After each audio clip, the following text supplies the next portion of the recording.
مرحبا أهل الكمال مرحبا أهل النوادي. سنة الفاتحة إلى حضرة النبي محمد صلى الله عليه وسلم وعلى آله وأصحابه وأزواجه وذريته وأهل بيته أجمعين، خصوصا إلى روح سيدنا أحمد بن إسحاق المهاجر الفقيه المقدم محمد بن علي وعلوي وجميع سادات علي وعلوي وأصوله وفروعه أن الله يولي درجته في الجنة كثير مثوبتهم ويضاعف حسناتهم ويحفظنا بهم وينفعنا بهم ويعيد علينا من بركاتهم وأسرارهم وأنوارهم وعلومهم ونفحاتهم في الدين والدنيا والآخرة. وإلى حضرة النبي الفاتحة. بسم الله الرحمن الرحيم. الحمد لله رب العالمين الرحمن الرحيم مالك يوم الدين إياك نعبد وإياك نستعين صراط المستقيم صراط الذين أنعمت عليهم غير المغضوب عليهم ولا الضالين آمين. بسم الله الرحمن الرحيم. السلام عليكم ورحمة الله وبركاته. Alhamdulillah alladzi hadana lihadza wa ma kunna linahtadiya laula an hadana Allah. Thumma salatu wassalamu ala Rasulillah Sayyidina Muhammad ibn Abdillah wa ala alihi wa sahbihi wa man wala, amma ba'du. Subhanaka la ilma lana illa ma 'allamtana innaka antal alimul hakim. Rabbi israh li sadri wa yassir li amri wahlul 'uqdatam min lisani yafqahu qawli wasil lisani wahdi qalbi bihaqqi sayyidina Muhammadin sallallahu alaihi wa alihi wa barik wasallam. Ya man huwa fi 'uluwihi kain, ya man huwa fi fi'li hamid, ya man huwa fi majdihi matin. Allahumma akrimna bi nuril fahmi wa akhrijna min zulumatil wahmi warzuqna fahman nabiyyin wa hifdzal mursalin wa ilhama malaikatil muqarrabin. Rabbana zidna ilman wa fahma wa aqla ya akramul akramin bihaqqi sayyidina Muhammadin khatamil anbiya'i wal mursalin. Ya Rahman ya Rahim wa sallallahu ala sayyidina Muhammadin wa ala alihi wa sahbihi wa barik wa sallam. Alhamdulillahi rabbil alamin. Alhamdulillah, puji syukur kehadirat Allah Subhanahu wa taala. Di malam hari ini kita kembali berkumpul di Masjid Al-Muttaqin atas segenap limpah nikmat dan karunia-Nya, dan tak lupa senantiasa salawat dan salam tercurahkan kepada junjungan mulia Nabi kita Muhammad sallallahu alaihi wasallam beserta segenap keluarga beliau, sahabatnya dan umatnya. Qala muallif rahimahullah min tarjamati Sayyidina Al-Hasan bin Ali radhiyallahu ta'ala anhuma. Sang pengarang kitab yaitu Al-Imam Dimyati, beliau membahas di hadis yang ke-11 tentang biografi Sayyidina Hasan bin Ali radhiyallahu ta'ala anhuma, yang meriwayatkan hadis dari Nabi sallallahu alaihi wasallam. Nabi bersabda, hafiztu min Rasulillah sallallahu alaihi wasallam. Sayyidina Hasan mengatakan, saya hafal dari Rasul sallallahu alaihi wasallam. Hadis dari Nabi, beliau bersabda, da'ma yaribuka ila ma la yaribuk. Tinggalkanlah hal-hal yang meragukanmu dan kerjakanlah sesuatu yang tidak meragukanmu. Rawahu Tirmidzi wan Nisa'i wa qala Tirmidzi hadisun hasanun sahih. Imam Tirmidzi mengatakan hadis ini hasan sahih. Maksud hasan sahih di sini, sebagian ulama mengatakan hadis ini hasan, sebagian lainnya mengatakan hadis ini sahih. Sebelum kita membahas biografi Sayyidina Hasan bin Ali ibn Abi Thalib, maka kita kenali dulu orang tua daripada Sayyidina Hasan. Sayyidina Hasan ini adalah cucu kesayangannya Rasulullah sallallahu alaihi wasallam. Di dalam Al-Quran jika disebutkan Ahlul Bait, maka jumhur para ulama ahli tafsir menyebutkan 5 nama. Yang pertama Rasulullah sallallahu alaihi wasallam, Yang kedua putri beliau Sayyidatuna Fatimah Az-Zahra. Yang ketiga Imam Ali.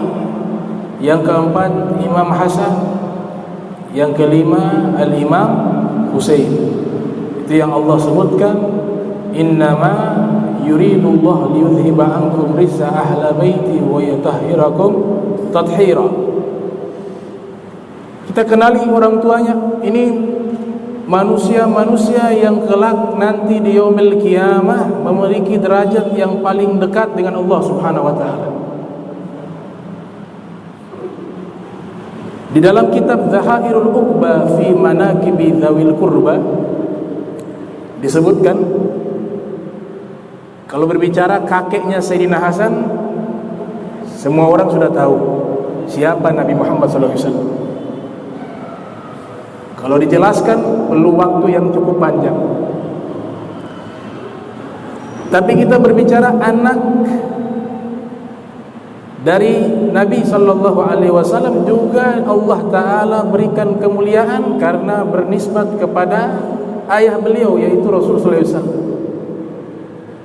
Dalam kitab Zahairul Uqba fi Manaqibi Dzawil Qurba diceritakan, sebelum Sayyidah Fatimah Az-Zahra alaihassalam dilahirkan ke dunia ini, itu Nabi SAW ketika itu berada di Makkatul Mukarramah. Setiap hari malaikat Jibril membawakan makanan dari surga. Nabi SAW dengan istri beliau Sayyidatuna Khadijah bintu Khuwailid alaihassalam, setiap hari mereka makan makanan surga, dan makanan itu dibawa oleh pemimpin malaikat, yaitu malaikat Jibril atas perintah Allah Subhanahu wa taala. Jadi bisa dibayangkan, Nabi makanannya makanan surga. Istri beliau Sayyidatuna Khadijah makan juga makanan surga. Maka terlahirlah daripada makanan surga itu putri tercinta Nabi sallallahu alaihi wasallam, yaitu Sayyidah Fatimah Az-Zahra alaihassalam. Kasus seperti ini terjadi bukan hanya kepada Nabi sallallahu alaihi wasallam, yaitu diantarkan makanan surga. Bahkan Sayyidah Fatimah Az-Zahra pun demikian, sering dibawa oleh malaikat makanan surga kepada ahlul bait Nabi Muhammad sallallahu alaihi wasallam. Disebutkan di dalam tafsir Al-Kasyaf oleh Al-Imam Zumkhusiri, satu saat Rasul sallallahu alaihi wasallam beliau mampir ke rumah Sayyidah Fatimah Az-Zahra alaihassalam. Sampai di rumah Sayyidah Fatimah Az-Zahra alaihissalam, ternyata Nabi meminta makanan. Wahai putriku, apakah ada makanan di rumah? Maka Sayyidah Fatimah Az-Zahra pada waktu itu tidak memiliki makanan. Lantas beliau keluar, ada pintu belakang rumah. Sayyidah Fatimah keluar dari pintu belakang, tiba-tiba muncul sosok lelaki berpakaian putih, berwajah bercahaya, membawa nampan yang berisikan makanan surga. Diserahkan kepada Sayyidah Fatimah Az-Zahra. Ini serahkan dan berikan kepada ayahmu Rasulullah sallallahu alaihi wasallam. Ternyata itu malaikat. Maka makanan tersebut dihidangkan di hadapan Nabi Muhammad sallallahu alaihi wasallam.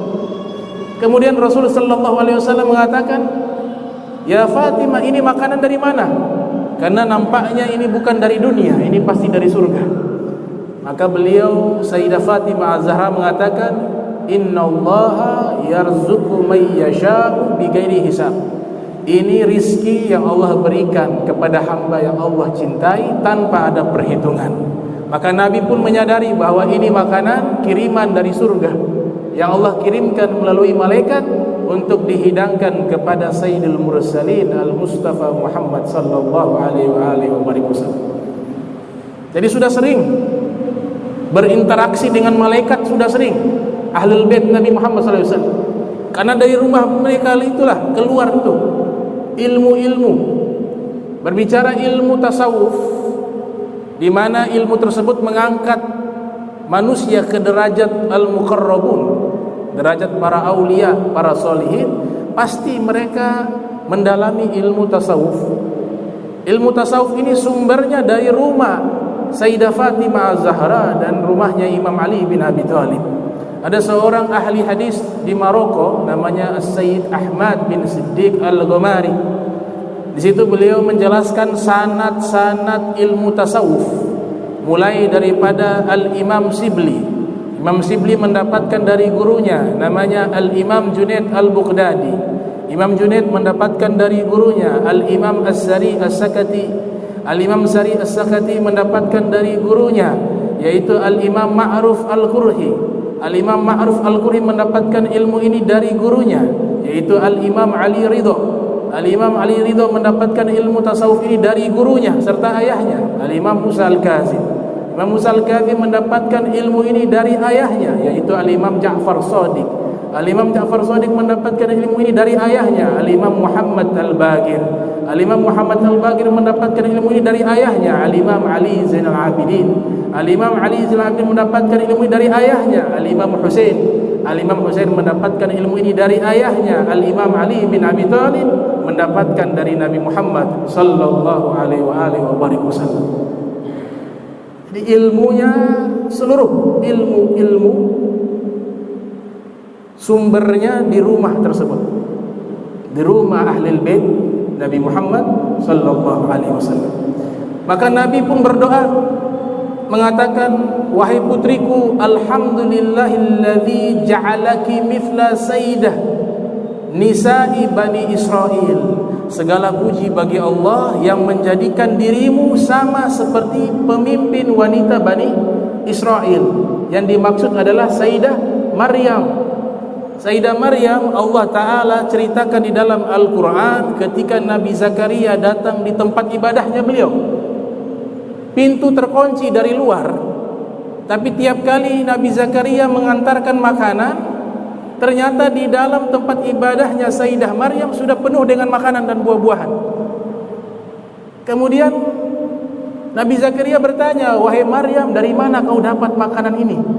Qalat, Sayyidah Maryam menjawab, indallah, di sisi Allah, min indillah, innallaha yarzuqu man yasha'u bighairi hisab. Sesungguhnya Allah jika memberikan rizki kepada hambanya tanpa ada perhitungan. Kullama dakhala 'alaiha Zakaria mihrabah wajada 'indaha rizqa qala ya Maryam anna laki hadha qalat huwa min indillah. Huwa min indillah. Ini rizki dari sisi Allah. Innallaha yarzuqu may yasha'u bighairi hisab. Ini Allah abadikan. Tiap kali Nabi Zakaria masuk ke tempat ibadahnya Maryam, ditemukan ada makanan, ada buah-buahan. Nabi Zakaria mengatakan, wahai Maryam, dari mana kau dapat ini makanan dan buah-buahan? Maka Sayyidah Maryam mengatakan, ini dari sisi Allah. Allah yang berikan. Sesungguhnya Allah jika memberikan rizki kepada hamba yang Allah cintai tanpa ada perhitungan. Jadi dari sisi makanan diantar dari surga. Hidup di dunia tapi sudah makan makanan surga. Itulah Nabi Muhammad dan Ahlul Bait Nabi Muhammad sallallahu alaihi wasallam. Kemudian di saat Sayyidah Fatimah Az-Zahra alaihi salam dilahirkan ke dunia, usia Nabi pada waktu itu 35 tahun. Usia 35 tahun. Lahirlah sosok anak Nabi yang suci. Maka Nabi sallallahu alaihi wasallam pun datang ke rumah. Beliau berbahagia, ternyata sudah disambut oleh malaikat Jibril. Malaikat Jibril mengatakan, ya Rasulullah, dari anakmu ini nanti lahir anak keturunanmu. Innaha nasamatun tahiratun maimun. Ini adalah ruh tahiratun yang suci, maimunah, dan diberkahi oleh Allah Subhanahu wa taala. Berikan anakmu nama Fatimah. Jadi namanya Sayyidah Fatimah wahyu dari Allah Subhanahu wa taala. Dalam hadis yang diriwayatkan oleh Imam Ad-Dailami, Al-Imam Ali ibn Abi Thalib karramallahu wajha pernah ditanya, wahai Imam Ali, kenapa Sayyidah Fatimah dinamakan Fatimah? Maka beliau mengatakan, innama summiyat Fatimatu Fatimah li'anna Allah subhanahu wa ta'ala fatamaha 'anil nar. Dinamakan Fatimah adalah Fatimah yang memiliki arti terputus karena sesungguhnya Allah subhanahu wa ta'ala memutuskan beliau dari api neraka. Itu baru lahir sudah terputus dari api neraka. Satu riwayat mengatakan li'anna Allah ta'ala fatamaha wa muhibbaha 'anil nar. Dinamakan beliau Sayyidah Fatimah Az-Zahra alaihassalam karena sesungguhnya Allah memutuskan diri beliau dari api neraka dan juga para pecinta beliau dari api neraka. Jadi orang yang mencintai mereka insyaallah dikumpulkan bersama mereka.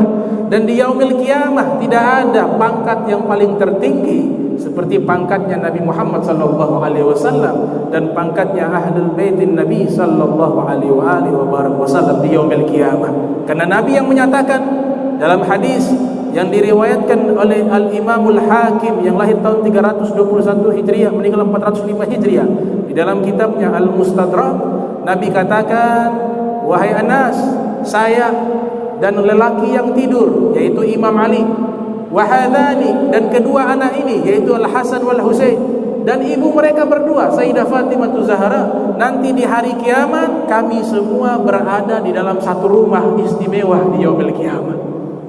Rasul sallallahu alaihi wasallam. Maka beruntung orang yang mencintai mereka. Kemudian Allah subhanahu wa ta'ala melahirkan Sayyidina Hasan pada tanggal 15 Ramadan di tahun 3 Hijriah. Sayyidina Hasan terlahir daripada sosok ibunda yaitu Sayyidah Fatimah Az-Zahra. Ayah beliau Al-Imam Ali bin Abi Thalib karramallahu wajhah. Ada satu pernyataan yang dikutip dari para muwarrikhun, para historian, para ahli sejarah Islam. Ketika Sayyidah Fatimah Az-Zahra sudah tumbuh dewasa, sudah tiba saatnya untuk dinikahi. Banyak dari kalangan sahabat Nabi datang melamar, tapi Nabi tidak menjawab karena menanti perintah Allah, menunggu perintah Allah dengan siapa Sayyidah Fatimah Az-Zahra dinikahkan. Maka di saat itu disebutkan dalam kitab Syarhul Ainiyah yang disusun oleh Al-Habib Ahmad bin Zain Al-Habsyi, nazala Jibril, malaikat Jibril turun ke dunia, langsung perintah dari Allah Ta'ala. Kemudian malaikat Jibril mengatakan, ya Rasulullah, inna Allah amaraka an tuzawwiza Fatimah min Ali. Wahai Rasulullah, Allah memerintahkan engkau menikahkan Sayyidah Fatimah dengan Ali bin Abi Thalib karramallahu wajhah. Jadi ini wahyu perintah Allah. Makanya Nabi sallallahu alaihi wasallam mengatakan ketika Imam Ali datang, ya Ali, innallaha amarani, wahai Ali, Allah Ta'ala memerintahkan diriku an uzawwizaka, untuk aku nikahkan dirimu dengan putriku Sayyidah Fatimah Az-Zahra. Al-Imam Ibnu Al-Hadid, Ibnu Abil Hadid, beliau mengatakan sebelum dinikahkan di dunia, Al-Imam Ali dan Sayyidah Fatimah Az-Zahra sudah dinikahkan di langit, disaksikan oleh malaikat, oleh Allah Subhanahu wa ta'ala. Setelah itu diturunkan dan dinikahkan di alam dunia. Kenapa ini luar biasa? Dan kenapa tidak bisa manusia lainnya menikahi Sayyidah Fatimah Az-Zahra? Sehingga para muhaddisun mengatakan, seandainya Allah tidak menciptakan Imam Ali bin Abi Thalib, maka tidak ada satupun manusia yang bisa sanggup menikahi Sayyidah Fatimah Az-Zahra. Allah ciptakan Imam Ali memang khusus untuk dipilih bersanding dengan Sayyidah Fatimah Az-Zahra alaihissalam. Karena Rasul sallallahu alaihi wasallam, Al-Imam Ali bin Abi Thalib, Sayyidah Fatimah Az-Zahra, mereka diciptakan berbeda dengan penciptaan manusia biasa. Manusia biasa minat turab, Adam minat turab. Nabi Adam dari tanah, tapi Nabi Muhammad dari cahaya. Imam Ali diciptakan dari cahayanya Rasulullah sallallahu alaihi wasallam. Sayyidah Fatimah Az-Zahra diciptakan dari potongan darah dagingnya Nabi Muhammad sallallahu alaihi wasallam. Ini hadis diriwayatkan oleh muhaddits kabir, seorang ahli hadis besar yang menghafal hadis hingga mencapai 1 juta hadis Nabi Muhammad sallallahu alaihi wasallam, bernama Al-Imam Ahmad bin Hanbal, yang lahir tahun 164 Hijriah, meninggal tahun 241 Hijriah, di dalam kitab Musnad Ahmad dan dalam kitab Fadail Amirul Mukminin Ali bin Abi Thalib. Dengarkan hadisnya. Rasul sallallahu alaihi wasallam bersabda, "Kuntu ana wa Aliyun nura baina yadayillah." Dulu saya dan Ali, itu Imam Ali bin Abi Thalib, adalah satu cahaya yang berada di hadapan Allah Subhanahu wa taala sebelum qabla an yakhluqa Adam bi 14 alf amin, 14.000 tahun sebelum Nabi Adam diciptakan. 14.000 tahun sebelum Nabi Adam diciptakan, Allah telah menciptakan cahaya Nabi Muhammad sallallahu alaihi wasallam dan cahayanya Al-Imam Ali bin Abi Thalib karramallahu wajhah. Falamma khalaqa Adam, tatkala Allah telah menciptakan Nabi Adam, qassama dzalika nurain. Allah Ta'ala membagi satu cahaya tersebut menjadi 2 bagian cahaya. Fajuz'un ana wa juz'un Ali. Maka satu bagian cahaya itu adalah saya, dan bagian cahaya yang kedua adalah Imam Ali bin Abi Thalib karramallahu wajhah. Maka cahaya dengan cahaya bersanding. Imam Ali diciptakan dari cahayanya Nabi Muhammad sallallahu alaihi wasallam. Sayyidah Fatimah Az-Zahra, Nabi katakan dalam hadis yang diriwayatkan oleh Imam Muhammad bin Ismail bin Ibrahim bin Mughirah bin Bardizbah Al-Bukhari, yang lahir tahun 194 Hijriah, meninggal 256 Hijriah, di dalam kitabnya Al-Jami'u Al-Musnadu As-Sahihu Al-Mukhtasaru min Umuri Rasulillah wa Sunanihi wa Ayyamihi, Nabi mengatakan, Fatimatu bid'atun minni. Fatimah adalah potongan darah dagingku, kata Rasul sallallahu alaihi wasallam. Makanya bersanding kedua-duanya. Ini pemimpin seluruhnya. Pemimpin di dunia, pemimpin di akhirat. Kalau berbicara pemimpin disebutkan Imam Ali bin Abi Thalib, Nabi pernah nyatakan ketika mengutus Ibnu Abbas, "Ya Ibnu Abbas, pergi temui Imam Ali." Kata Sayyidina Ibnu Abbas, ini diriwayatkan dalam kitab Musnad Ahmad bin Hanbal. Kata Sayyidina Abdullah bin Abbas, "Ba'athani Rasul sallallahu alaihi wasallam ila Ali." Nabi mengutus diriku untuk berjumpa dengan Imam Ali. Kemudian Nabi menitipkan pesan, "Wahai Ibnu Abbas, kalau sudah berjumpa dengan Imam Ali bin Abi Thalib, sampaikan kepada beliau." Apa itu? "Anta sayyidun fid dunya wa anta sayyidun fil akhirah." Engkau adalah pemimpin di dunia dan engkau adalah pemimpin di akhirat. Ma fata ila Ali, la fata ila Ali wa la sayfa ila Dzulfiqar. Tidak ada pemuda yang hebat seperti Imam Ali bin Abi Thalib, dan tidak ada pedang yang hebat seperti pedang Dzulfiqar. Disampaikan, "Wahai Imam Ali, Nabi mengatakan engkau adalah pemimpin di dunia dan engkau adalah pemimpin di akhirat. Faman ahabbaka faqad ahabbani." Siapa yang cinta kepadamu, pasti dia cinta kepadaku, kata Nabi Muhammad. Jadi orang yang mencintai Imam Ali pasti mencintai Nabi Muhammad SAW. Sebaliknya yang tidak suka, pasti dia tidak akan mendapatkan cintanya Nabi, sebaliknya mendapatkan kemurkaannya Rasul sallallahu alaihi wasallam. Nabi yang catatkan, "Faman ahabbaka faqad ahabbani." Siapa yang mencintai dirimu, pasti dia cinta kepadaku. "Habibuka habibullah Orang yang engkau cinta, maka dia pasti menjadi kekasihnya Allah. Wa aduka aduwi, dan orang yang menjadi musuhmu, dia menjadi musuh Nabi Muhammad sallallahu alaihi wasallam.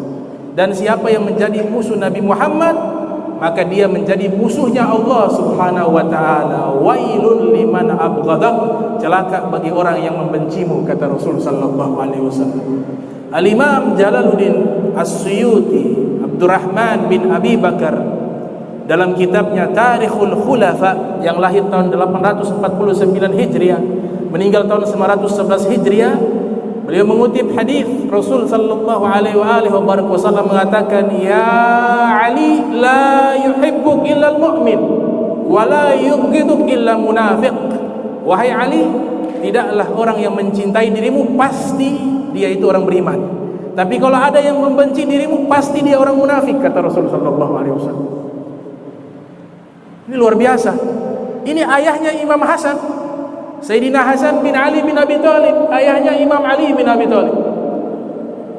Makanya Imam Husain, beliau pernah membuat syair, dan syair ini sampai hari ini masih tertulis di kuburannya Imam Husain yang ada di Mesir.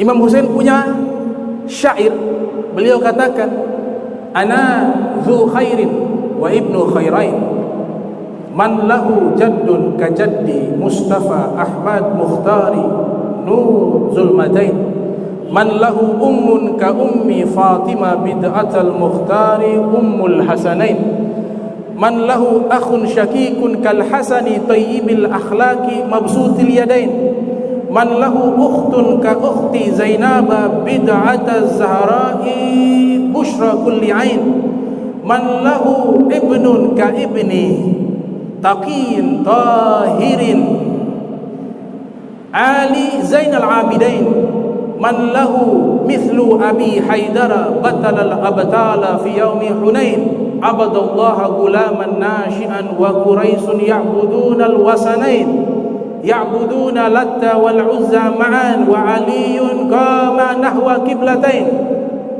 khiratullah minal khalqi abi ba'da jaddi, fa ana ibnu khairain, fa abi syamsun wa ummi qamarun wa anal kaukabu baina nirain. Beliau katakan dengan syair yang indah. Ini syairnya Imam Husain, biar tahu pangkat daripada Ahlul Bait Rasul sallallahu alaihi wasallam dan pangkat dari Nabi Muhammad sallallahu alaihi wasallam. Kata beliau, saya orang yang membawa kebaikan dan putra dari dua manusia terbaik, Imam Ali dan Sayyidah Fatimah. Siapa orang yang memiliki kakek seperti kakekku? Kakekku manusia pilihan, yaitu Nabi Muhammad sallallahu alaihi wasallam, cahaya dari dua kegelapan. Siapa orang yang memiliki ibu seperti ibuku? Potongan darah dagingnya Nabi Muhammad sallallahu alaihi wasallam, ibu daripada Al-Hasan wal Husain. Siapa orang yang memiliki saudara seperti saudaraku, yaitu Imam Hasan, yang memiliki akhlak yang baik dan sangat dermawan. Siapa orang yang memiliki saudari wanita seperti Zainab, ia adalah potongan darah dagingnya Sayyidah Fatimah Az-Zahra, penyejuk mata hati. Siapa orang yang dia memiliki ayah seperti ayahku, seorang singa pemberani yang mengalahkan para jagoan di perang Hunain, yaitu Imam Ali bin Abi Thalib. Ayahku menyembah kepada Allah di saat orang-orang Quraisy dan seluruh manusia menyembah kepada berhala. Mereka menyembah kepada Latta dan Uzza, sedangkan ayahku berdiri salat menghadap kepada dua kiblat. Manusia pilihan Allah adalah ayahku setelah kakekku Nabi Muhammad sallallahu alaihi wasallam. Aku adalah putra dari dua manusia terbaik. Fa abi syamsun wa ummi qamarun, bapakku matahari, ibuku rembulan, wa anal kaukabu baina nirain, dan saya adalah bintang baina nirain, di antara dua cahaya tersebut, kata Imam Husain. Itu luar biasa, syairnya indah, tertulis sampai hari ini di kuburan makamnya Al-Imam Husain yang ada di Mesir. Kemudian ibu beliau tadi, Imam Ali ayahnya beliau, ibunya beliau Sayyidah Fatimah Az-Zahra, terlahir dari makanan surga. Ibnu Hajar Al-Asqalani yang lahir tahun 773 Hijriah, meninggal 452 Hijriah, mengatakan mereka ini seluruhnya Al-Imam Ali bin Abi Thalib, Rasul sallallahu alaihi wasallam, Sayyidah Fatimah Az-Zahra, diciptakan dari cahaya-cahaya Allah sehingga tidak pernah nampak aurat, sehingga dikatakan mereka punya tubuh itu kalau dibukakan bajunya aurat tidak bisa terlihat karena ada sinaran cahaya yang keluar dari tubuh mereka. Bahkan Ibnu Hajar mengatakan kalau sengaja melihat mata buta. Dalam kitab Ruhul Ma'ani, Al-Imam Alusi Al-Baghdadi rahimahumullah mengatakan di saat Nabi sallallahu alaihi wasallam masih anak-anak, kemudian Sayyidina Abu Thalib mau mengganti pakaiannya Nabi. Nabi mengatakan, "La ammi, jangan pamanku, jangan kau buka bajuku." Kemudian di saat dibuka bajunya Nabi sallallahu alaihi wasallam, maka memunculkan sinar cahaya yang begitu terang sehingga Sayyidina Abu Thalib tidak mampu melihat tubuhnya Nabi Muhammad sallallahu alaihi wasallam di waktu kecil. Jadi luar biasa. Ini bukan sembarangan makhluk. Fa huwa alladhi tamma ma'nahu wa suratuhu summa istafahu habiban bari'un nasami munazzahun an syarikin fi mahasinihi fajauharul husni fihi ghairu munqasimi. Imam Busiri mengatakan Rasul sallallahu alaihi wasallam adalah manusia yang sempurna fisik dan akhlaknya. Kemudian Allah mengangkat beliau menjadi kekasihnya. Sungguh beliau tersucikan dari segala kekurangan dan seluruh keindahan terkumpul di dalam diri Nabi Muhammad sallallahu alaihi wasallam. Ibundanya beliau Sayyidah Fatimah Az-Zahra, Nabi katakan Fatimatu sayyidatun nisa'i ahlil jannah. Sayyidah Fatimah adalah pemimpin wanita ahli surga.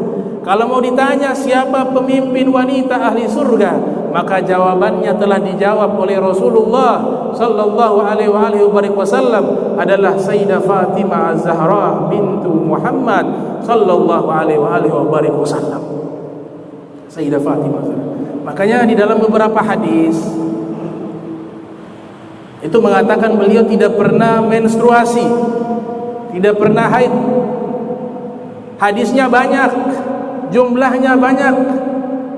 Bukan hanya derajatnya lemah, ada yang hasan, ada yang dhaif, tapi jumlahnya banyak. Tidak pernah haid.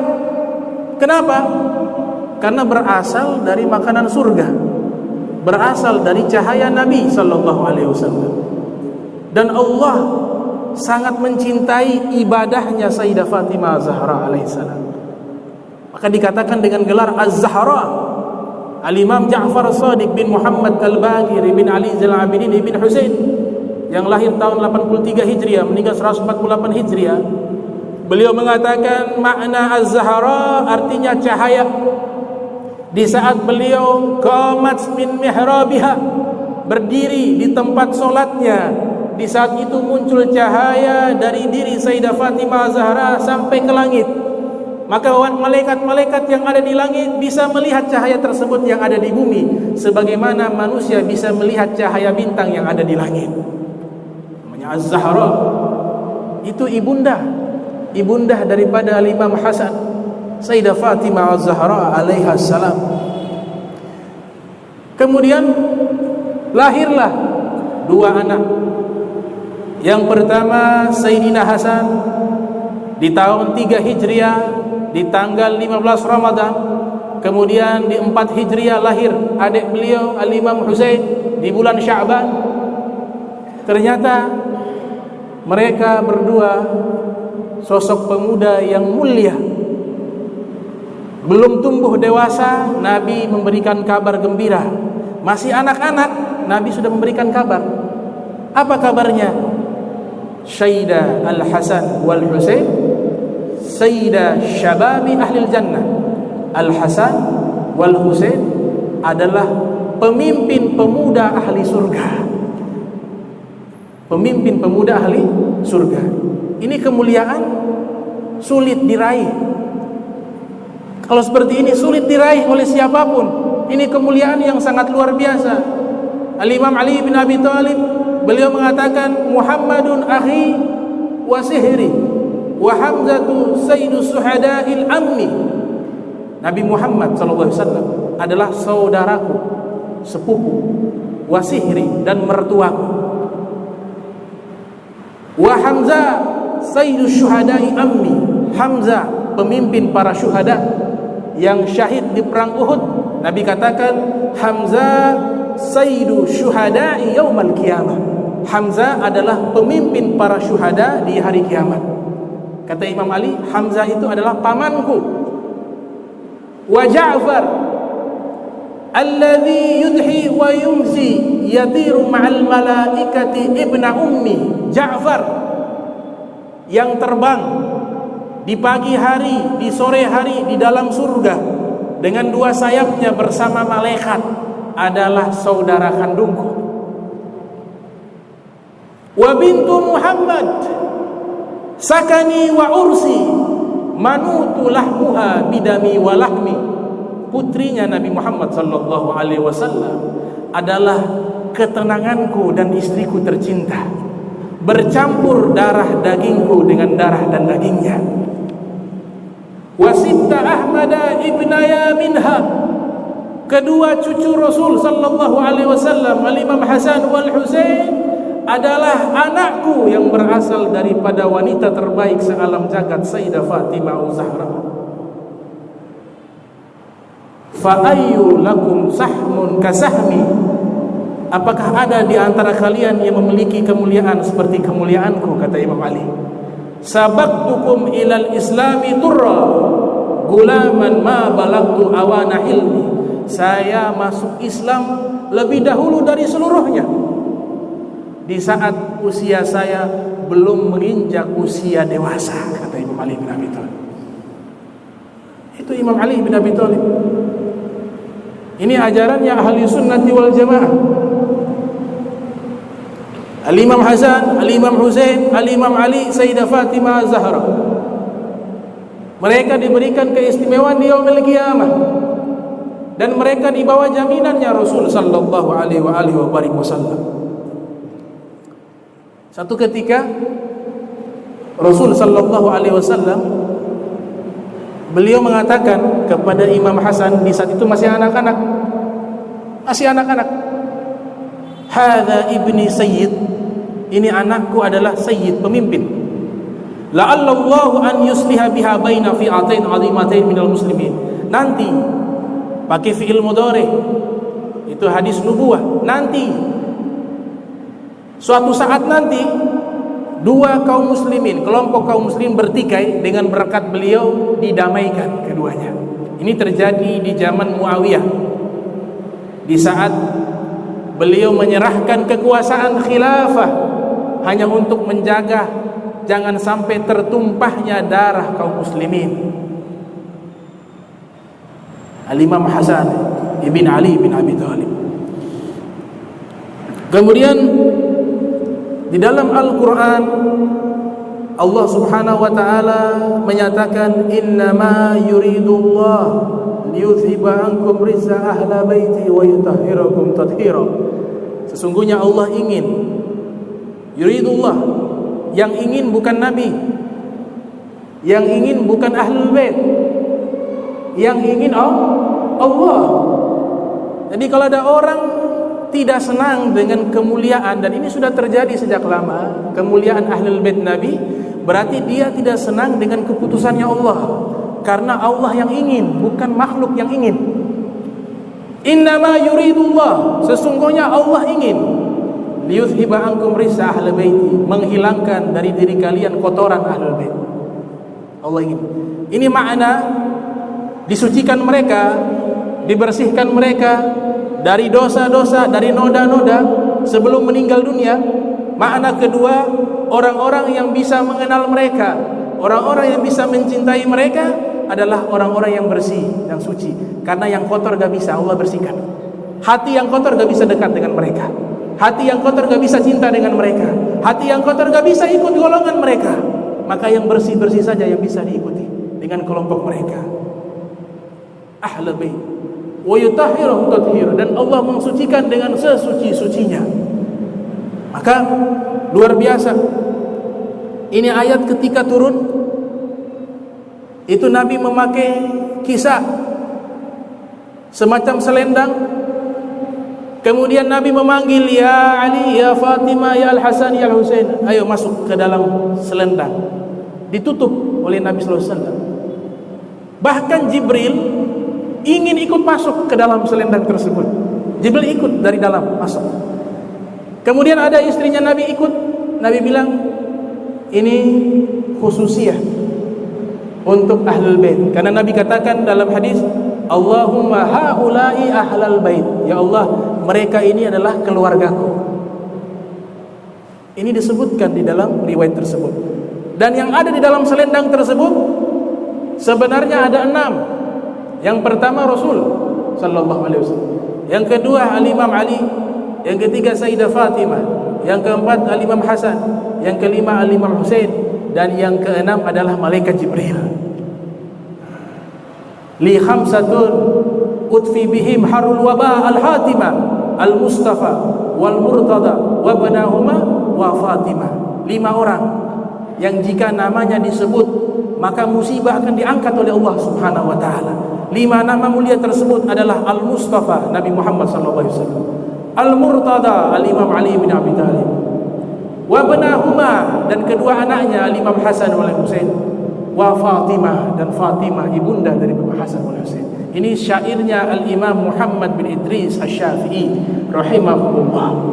Imam Syafi'i punya syair.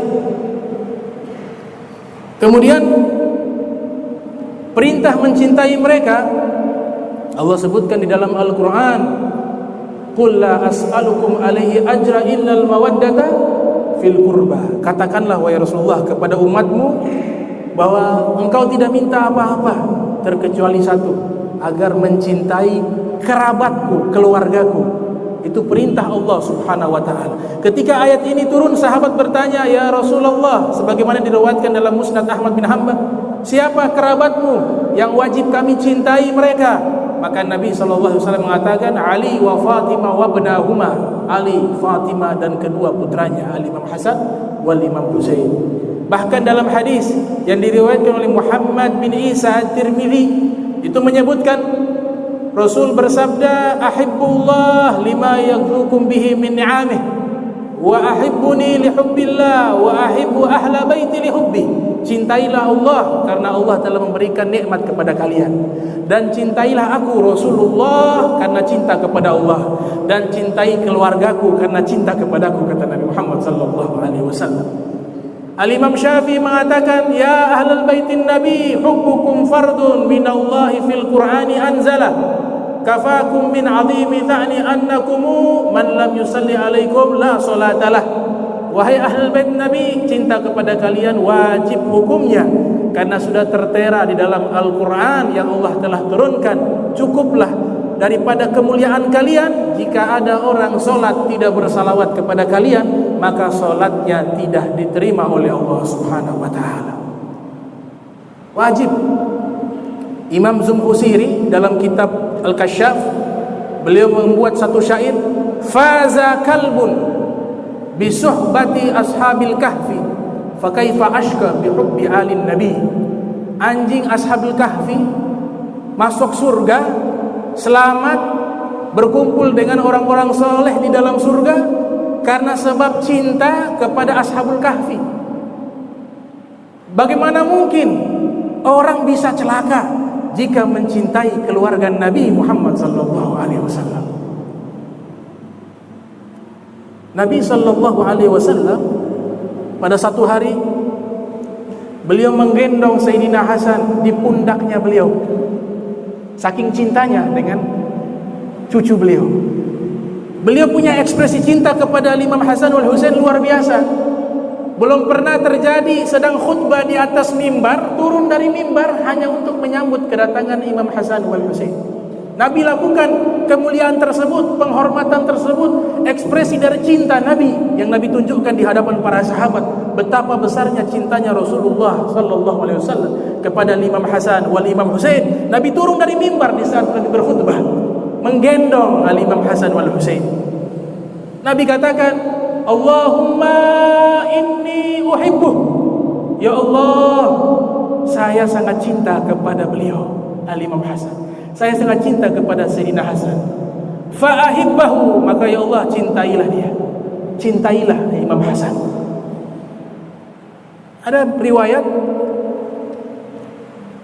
Imam Husain cemburu kepada Imam Hasan, karena tiap kali Nabi berjumpa dengan Imam Hasan bin Ali bin Abi Thalib, Nabi mencium mulutnya Imam Hasan.